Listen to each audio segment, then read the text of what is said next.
Oh la la, oh la la, oh la la,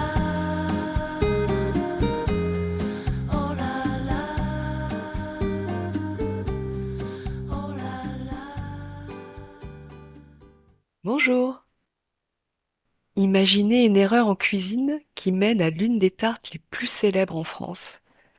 Intrigué? Accrochez-vous, on remonte le temps. L'histoire de la tarte tatin est aussi croustillante que la tarte elle-même. Imaginez la scène. À la fin du XIXe siècle, dans une petite auberge à la mode Beuvron, un village à 200 kilomètres de Paris, réputé pour ses forêts et sa chasse au gibier. C'est là que deux sœurs, Stéphanie et Caroline Tatin, accueillaient les chasseurs fatigués et affamés après leurs expéditions dans les bois. Caroline, la plus âgée, s'occupait de l'accueil, tandis que Stéphanie, en cuisine, préparait des tartes aux pommes fondantes, bien caramélisées. Une légende raconte qu'un dimanche d'ouverture de la chasse, alors qu'elle préparait une tarte aux pommes pour nourrir les chasseurs, Stéphanie oublia de mettre la pâte dans le moule et enfourna simplement les pommes et le sucre. S'apercevant de son oubli, elle décida de rajouter la pâte par-dessus et de continuer la cuisson. Et voilà, la fameuse tarte tatin était née. Cet accident heureux a donné naissance à un dessert où les pommes caramélisées s'allient à la pâte croquante pour le plus grand plaisir des papilles. De bouche à oreille, cette histoire a transformé la tarte tatin en une véritable légende culinaire française. La tarte tatin se distingue par sa méthode de préparation unique. Dans une poêle, on commence par caraméliser les pommes avec du beurre et du sucre. Une fois que les pommes sont dorées et tendres, on recouvre le tout d'une pâte, généralement de la pâte brisée, et on cuit le tout au four. À la fin, il suffit de retourner la tarte pour dévoiler le caramel et les pommes parfaitement caramélisées.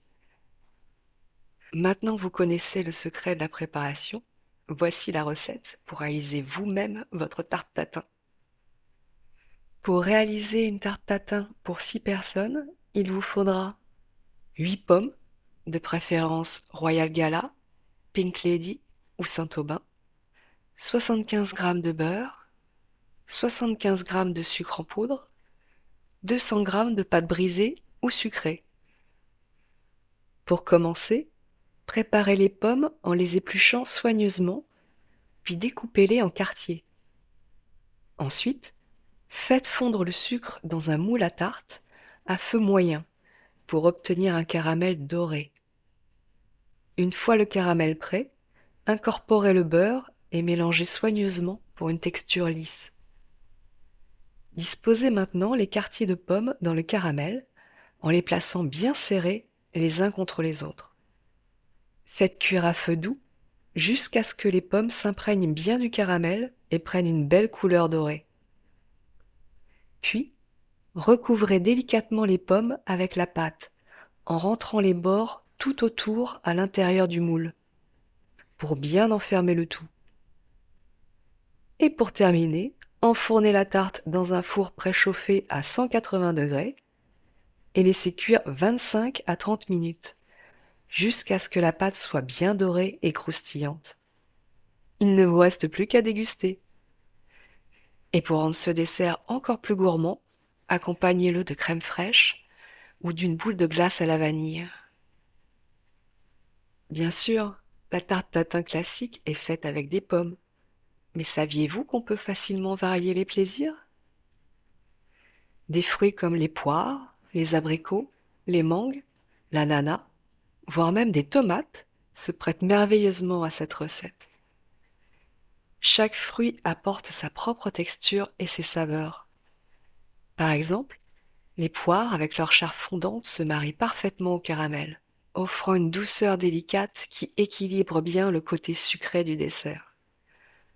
Les abricots, eux, avec leur acidité légère, apportent un contraste savoureux qui enrichit la tarte. Et pour une touche tropicale, l'ananas, avec son côté légèrement acide et sa chair juteuse, caramélise à merveille pour un résultat aussi surprenant que délicieux.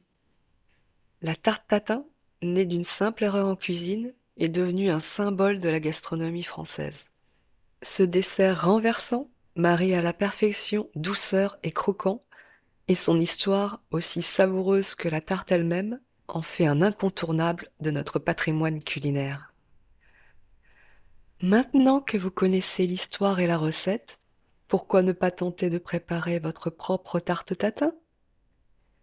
Laissez-vous guider par la tradition ou osez expérimenter avec d'autres fruits pour des variantes tout aussi savoureuses.